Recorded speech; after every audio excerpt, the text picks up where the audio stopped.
Hello दोस्तों, दृष्टि IAS के न्यूज़ प्रोग्राम में आपका स्वागत है। आज हम यहाँ पर जिस टॉपिक पर डिस्कस करने वाले हैं वह दरअसल रिन्यूएबल एनर्जी के जो सोर्सेस हैं, नवीकरणीय ऊर्जा के जो स्रोत हैं, उसमें भारतीय कुछ कंपनियों ने निवेश करने की बात की है। ये जो भारतीय कंपनियां हैं ये तेल और गैस से संबंधित कंपनियां हैं, जो राज्य के अधिकार में या राज्य के नियंत्रण वाली कंपनियां हैं। तो आज का जो हमारा डिस्कशन रहने वाला है और जो हमारा टाइटल है वह है तेल और गैस कंपनियां क्यों तलाश रही हैं हरित ऊर्जा विकल्प, यानी ओएनजीसी जैसी कंपनी जो सरकारी उद्यम के अंतर्गत आती है। इसी तरह इंडियन ऑयल कॉरपोरेशन, गेल इंडिया लिमिटेड, इस तरह बहुत सारी जो अन्य कंपनियां हैं, उन सभी ने हरित ऊर्जा से संबंधित जो विकल्प हैं उनमें निवेश करने की बात कही है। तो क्यों ऐसी स्थिति बनी, इसके बारे में जानेंगे। पहले न्यूज़ को देखते हैं, फिर हम आगे बात करेंगे। न्यूज़ है, Why are oil and gas companies exploring green energy options?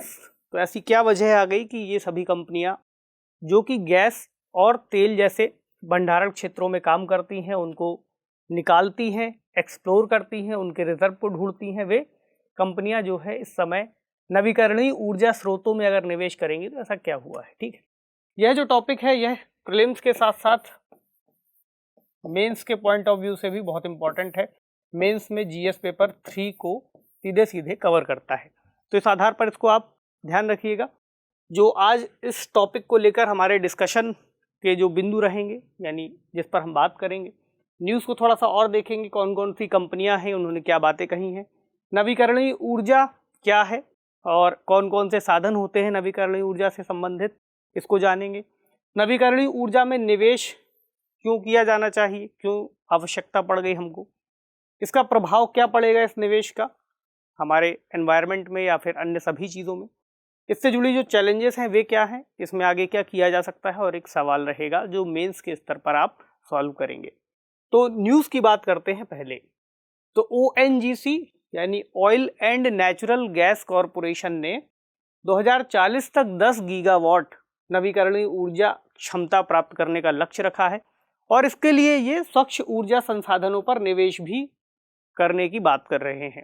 इसी तरह अन्य जो कंपनियां हैं, जैसे अगला है गेल का लक्ष्य है 3 से 4 सालों में 1 गीगावाट तक नवीकरणीय ऊर्जा की प्राप्ति करेंगे। इसी तरह इंडियन ऑयल कॉरपोरेशन ने मथुरा में, भारत के राज्य उत्तर प्रदेश में मथुरा में भारत का पहला हरित हाइड्रोजन संयंत्र स्थापित करने की ये योजना बना रहे हैं। तो एक सवाल ये बन सकता है कि हरित हाइड्रोजन जो प्लांट है भारत में पहला कहाँ बनाया जा रहा है, इसको याद रखिए। आईओसी यानी इंडियन ऑयल कॉरपोरेशन ने इजराइल का एक स्टार्टअप है जिसे कहते हैं फिनर्जी, इसके साथ मिलकर के एक एल्यूमिनियम एयर प्रौद्योगिकी आधारित बैटरी तकनीक पर काम करने की बात कही है। ये स्टार्टअप बैटरी से संबंधित जितने भी नए इनोवेशन हैं उनको देख रहा है। तो इन्होंने मिलकर के कहा है कि हम नई बैटरी आधारित तकनीक का विकास करेंगे जिससे इलेक्ट्रिक व्हीकल्स जैसे जो सिस्टम्स हैं उनको और बेहतर तरीके से संचालित किया जा सके और उनकी जो बैटरी की कैपेसिटी है, यानी बैटरी की जो क्षमता है, उसको और भी ज़्यादा इम्प्रूव किया जा सके, यानी उसको और बेहतर बनाया जा सके।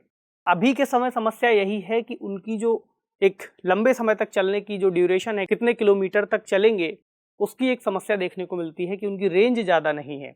ऐसे में बैटरी की जो क्षमता है, जब तक उसमें नए नए सुधार किए जाएंगे, उसके बाद ही जब उनकी रेंज बढ़ेगी तब वे सामान्य जनता को ज़्यादा आकर्षक लगेंगे और जनता उनको लेने की ओर बढ़ेगी। तो ये ऐसा इनका यहाँ पर प्रयास है। भारत ने 2030 तक 450 गीगावाट नवीकरणीय ऊर्जा क्षमता स्थापित करने का भारत विचार कर रहा है। ये अभी एक नया अपडेट है।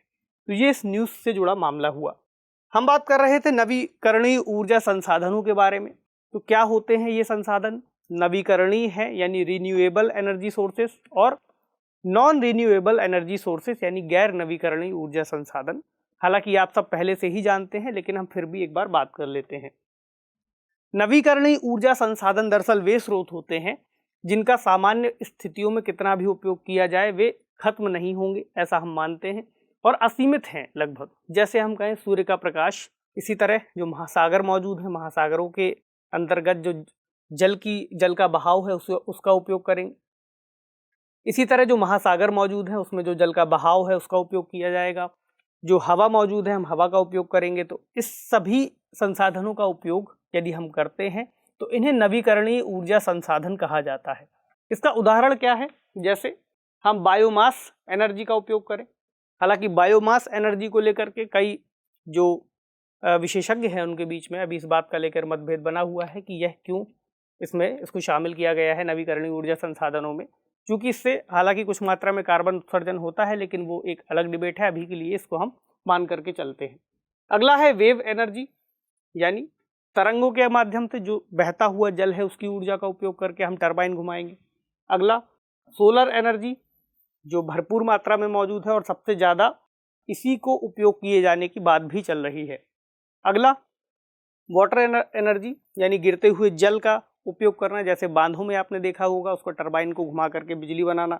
दूसरा जियोथर्मल, यानी भूतापीय ऊर्जा, जमीन के अंदर मौजूद जो गर्मी है, यानी पृथ्वी के गर्भ में मौजूद जो गर्मी है उसका उपयोग ऊपर मौजूद जल के स्रोतों के जरिए किया जाना, यानी जो गर्म जल के स्रोते पाए जाते हैं कई सोर्सेस में, उसके जरिए उपयोग उसका किया जाना। ठीक है। और अगला है विंड एनर्जी, यानी पवन चक्कियों के जरिए विद्युत का उत्पादन। ये सभी वे स्रोत हैं जो नवीकरणीय ऊर्जा संसाधनों के अंतर्गत शामिल होते हैं। अब हम बात करें गैर नवीकरणीय ऊर्जा संसाधनों के बारे में, तो इसमें सबसे महत्वपूर्ण कोयले का जलाया जाना। कोयले को जला करके ऊर्जा की प्राप्ति, उससे जो गर्मी निकलती है उसके जरिए हम बिजली बनाते हैं। अगला ऑयल, यानी कि कच्चे जीवाश्म ईंधनों का उपयोग, जो जीवाश्म ईंधन हम निकालते हैं उसी के जरिए पेट्रोल और डीजल का निर्माण होता है, उनका उपयोग करना। अगला नेचुरल गैसेस, प्राकृतिक गैस का उपयोग। इसी तरह न्यूक्लियर एनर्जी का उपयोग। ये सभी गैर नवीकरणीय ऊर्जा संसाधनों के अंतर्गत शामिल होते हैं। तो गैर नवीकरणीय ऊर्जा संसाधनों का मतलब ही हुआ ऐसे ऊर्जा संसाधन जो कुछ समय के अंतराल में जिनका निर्माण हुआ है और एक लंबे समय तक उनका उपयोग किए जाने के बाद वे खत्म हो जाएंगे। और खत्म ही हो जाएंगे, इतना ही नहीं, खत्म होने के बाद उनको पुनः प्राप्त कर पाना बहुत ही लंबे समय की बात है। इस आधार पर इतना लंबा समय हो जाएगा कि हम उसे नवीकरणीय नहीं कहते हैं, क्योंकि इतना समय मानव सभ्यता के लिए बहुत ज़्यादा माना जाएगा। इस आधार पर ये इनका विश्लेषण हुआ। अब हम बात करें इनके लाभ क्या हैं नवीकरणीय ऊर्जा संसाधनों के, तो इसमें पहला है पर्यावरण के अनुकूल हैं। यानी अगर गैर नवीकरणीय ऊर्जा संसाधनों से हम तुलना करें तो जीवाश्म ईंधन के जलाए जाने से ग्रीन हाउस गैसेस का उत्सर्जन, कार्बन डाइऑक्साइड का उत्सर्जन बहुत ज़्यादा होता है, जो ग्लोबल वार्मिंग में सीधे सीधे इम्पैक्ट कर रहा है। तो नवीकरणीय ऊर्जा संसाधनों से फिलहाल इतना नुकसान हमें नहीं होगा, यानी उन्हें पर्यावरण के अनुकूल माना जा सकता है। ये इसलिए भी है क्योंकि ये नवीकरणीय है, इसलिए भरोसेमंद है, क्योंकि ये रिन्यूएबल हैं, खत्म नहीं होंगे। इस आधार पर हम यदि उस तकनीक का इस्तेमाल कर लें जिसके जरिए हम इस सौर ऊर्जा जैसे संसाधनों को सुरक्षित रख सकें और उसका उपयोग कर सकें, यदि हम ऐसी तकनीक का विकास कर लें तो हम कहेंगे कि ये तकनीक हमारे लिए बहुत ज़्यादा लाभकारी होगी और यह ऊर्जा एक लंबे समय तक हमारे पास मौजूद रहेगी। इसी तरह ऊर्जा सुरक्षा और आत्मनिर्भरता, यानी भारत जैसे देश की अगर हम बात करें तो भारत जैसे देश के लिए जो अन्य देशों पर तेल के आयात पर निर्भर है, खासकर खाड़ी देशों के ऊपर, ऐसे में भारत की ऊर्जा सुरक्षा के साथ साथ देश की सुरक्षा भी कई बार उन देशों पर निर्भर हमें दिखाई पड़ती है। यदि कल को ऐसा हो जाए कि वे उन ऊर्जा संसाधनों को हमें देना बंद कर दे तो ऐसी संभावना है कि कोई भी भारत जैसा देश जो दूसरे देशों पर निर्भर है, तेल निर्यातक देशों पर निर्भर है, उसकी अर्थव्यवस्था पर बहुत ही बुरा प्रभाव पड़ सकता है। ऐसे में आत्मनिर्भरता यहाँ पर बहुत ही जरूरी होगी। दूसरी बात, देश के विकास के लिए भी यह बहुत ही जरूरी कदम होगा। तो स्वच्छ पर्यावरण भी इसके जरिए प्राप्त किया जा सकता है, यानी कार्बन डाइऑक्साइड या अन्य जब जहरीली गैसों का उत्सर्जन नहीं होगा तो पर्यावरण भी साफ रहेगा। हम इलेक्ट्रिक व्हीकल्स की तरफ अगर जाएंगे, इनका उपयोग करेंगे तो इनसे जो कार्बन जैसी गैसों का उत्सर्जन है वह नहीं होता है। अगला, सार्वजनिक स्वास्थ्य, जब पर्यावरण साफ रहेगा तो स्वास्थ्य भी बेहतर रहेगा। ये कुछ इसके लाभ हुए। अब हम बात करें इसमें निवेश क्यों करना चाहिए, तो हमने बात की अभी लाभों की, लाभ के आधार पर ही हमें दिख रहा है कि इसमें निवेश करना बेहतर है। और जलवायु परिवर्तन और ग्लोबल वार्मिंग इस समय बहुत ही बड़ी चुनौती बनी हुई है। हाल फिलहाल में कई सारी रिपोर्ट्स भी सामने आई हैं, खासकर आईपीसीसी की रिपोर्ट जिसमें उन्होंने बहुत ही विस्तार से इन सारी चीज़ों को बताया है। ऑक्सफैम की भी रिपोर्ट आई थी इन सभी मुद्दों को लेकर के। तो बढ़ते ग्लोबल वार्मिंग के चलते इसके अलावा कार्बन फुटप्रिंट में कमी लाना, जिसकी वजह से ही ग्लोबल वार्मिंग बढ़ रही है, जो एक कारण है। इसी तरह पेरिस जलवायु समझौते के अंतर्गत जो भी हमने लक्ष्य निर्धारित किए हैं, जिसमें से कि कुछ अगर हम एग्जाम्पल के तौर पर देखें तो हमने कहा था कि भारत ने कहा था कि भारत अपनी अर्थव्यवस्था में मौजूद जो भी कार्बन डाइऑक्साइड या अन्य गैसेस हैं उसमें कुछ प्रतिशत की गिरावट करेगा, यहाँ पर लिखा हुआ है, देख सकते हैं। अगला है, इसमें भारत ने कहा था कि भारत जो ऊर्जा की आवश्यकता है उसमें से 40% तक जो गैर जीवाश्म ईंधन है उन पर उनका उपयोग करेगा। भारत ने कुछ लक्ष्य प्राप्त कर भी लिए हैं और बेहतर तरीके से प्राप्त किए हैं, जैसे कि एमिशन में गिरावट उसने की है 21% तक, जो जीडीपी के बेस पर तय किया गया था, तो अपने तय समय से पहले ही उन्होंने इसे प्राप्त किया। अगला 35% तक हमने गैर जीवाश्म ईंधन के उपयोग करते हुए प्राप्त किया है ऊर्जा संसाधनों को, ऊर्जा जरूरतों को पूरा कर रहे हैं हम। तो ये भी एक बड़ा कारण है कि भारत इन अपनी जो राज्य आधारित जो कंपनियां हैं उनको प्रेरित कर रहा है कि वे अब नवीकरणीय ऊर्जा संसाधनों पर निवेश करना प्रारंभ करें और रिपोर्ट्स की जो चेतावनियां हैं उनको ध्यान में रखा जाए। ठीक, अब हम बात करें कि इसका क्या प्रभाव होगा, जो निवेश है उसका क्या प्रभाव है। तो पहला, ग्रीन हाउस गैसों के उत्सर्जन में गिरावट आ सकती है, जैसा हम प्रयास कर ही रहे हैं, ये एक बड़ा कारण है। अगला, बढ़ते तेल की कीमतों में स्थिरता, जैसा हमने बात की कि अगर हम निर्भर हैं किसी अन्य देश के ऊपर तो तेल की बढ़ती कीमतों का सबसे ज़्यादा हमारे ही देश पर प्रभाव पड़ेगा, हमारी अर्थव्यवस्था पर प्रभाव पड़ेगा और अर्थव्यवस्था के साथ साथ इसका सीधा प्रभाव आम जनता पर भी हमें देखने को मिलता है।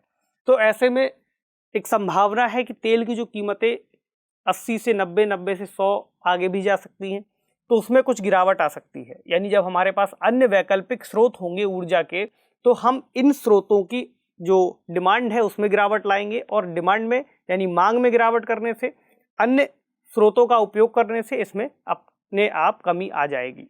अगला, सार्वजनिक स्वास्थ्य में सुधार, इसका प्रभाव होगा, हमने पहले ही बात कर ली। पर्यावरण हितैषी है और साथ ही नए इनोवेशंस को बढ़ावा देने के लिए कारगर है।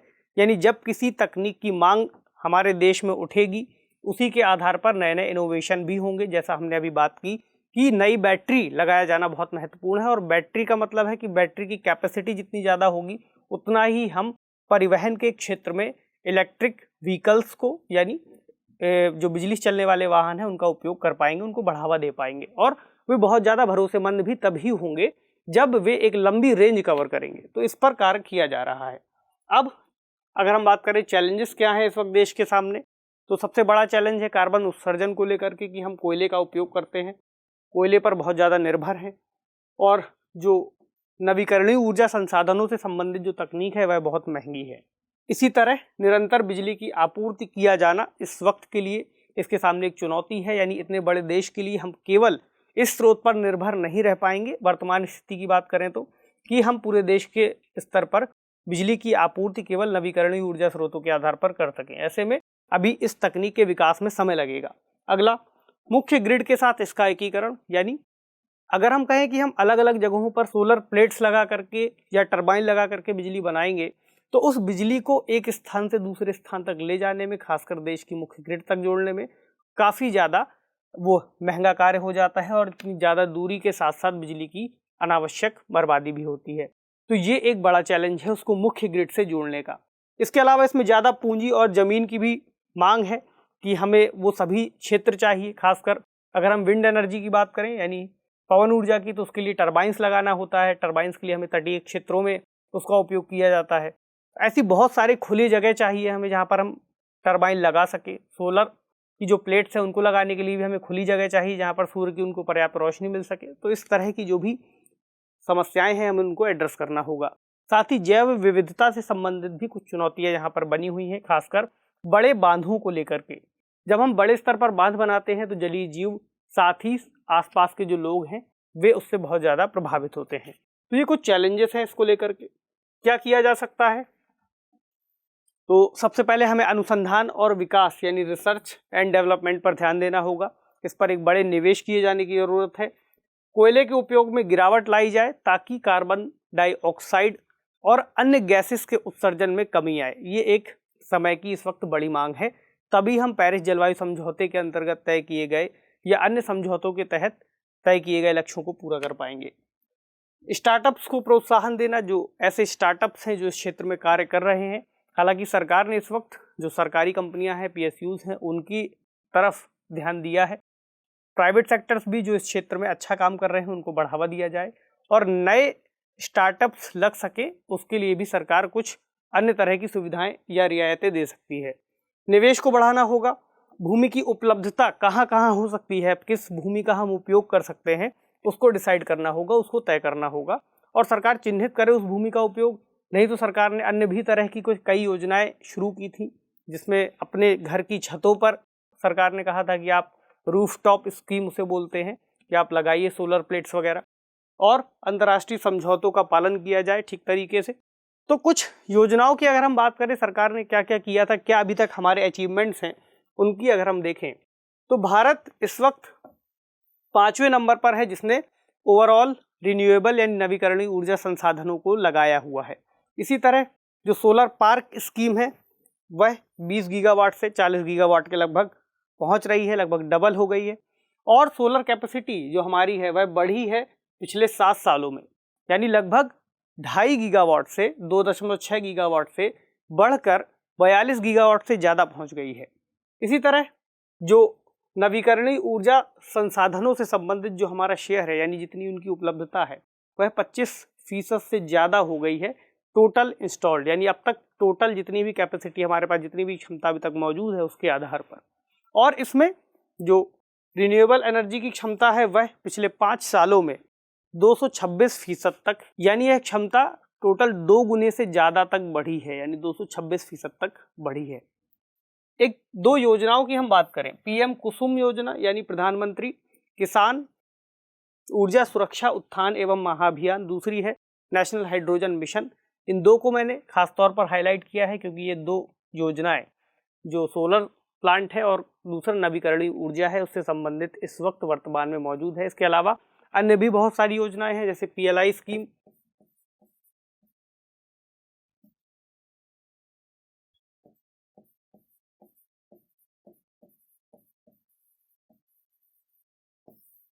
और अन्य। तो ये आज का हमारा इस टॉपिक को लेकर के डिस्कशन है। ठीक है, आज जो सवाल हम आपसे पूछेंगे उसे आप नोट कर लीजिए। सवाल है, नवीकरणीय ऊर्जा प्राप्ति की दिशा में भारत के द्वारा किए जा रहे प्रयासों का विश्लेषण कीजिए। तो आज के डिस्कशन में हमने बहुत सारे पॉइंट्स को डिस्कस किया है कि भारत ने क्या क्या नए नए कदम उठाए हैं। हालांकि यह टॉपिक एक सामान्य सा ही हम टॉपिक लेकर के चल रहे हैं, यानी अब तक हमने इस विषय से संबंधित कई सारे टॉपिक्स को कवर किया है, तो ये इससे जुड़ा हुआ एक अन्य विश्लेषण अन्य दिशा में हमने आज किया है। ठीक है, यानी कि कुछ कंपनियां जो निवेश कर रही हैं, भारत का नवीकरणीय ऊर्जा संसाधनों की तरफ बढ़ता हुआ रुझान भारत की प्रतिबद्धता को दिखाता है, खासकर उस चीज़ को लेकर के, और जलवायु परिवर्तन की दिशा में पेरिस जलवायु समझौते को लेकर के। तो इस आधार पर हम अपने उत्तर में इन पॉइंट्स को शामिल करते हुए बता सकते हैं कि भारत किन किन चीज़ों की तरफ प्रयास कर रहा है, और यहाँ पर भारत का जो रवैया है जलवायु परिवर्तन को लेकर के, जो वैश्विक तापन है, ग्लोबल वार्मिंग को लेकर के एक सकारात्मक रुख हमें दिखाई पड़ता है। तो इसे ही हम यहाँ पर उत्तर में उदाहरण के साथ लिखेंगे तो हमारा उत्तर और स्पष्ट हो सकेगा। तो ये था आज का हमारा ओवरऑल डिस्कशन इस टॉपिक को लेकर के। आपसे मिलेंगे अगले किसी टॉपिक में, अगले सेशन में। तब तक पढ़ते रहिए, सेफ रहिए। शुक्रिया।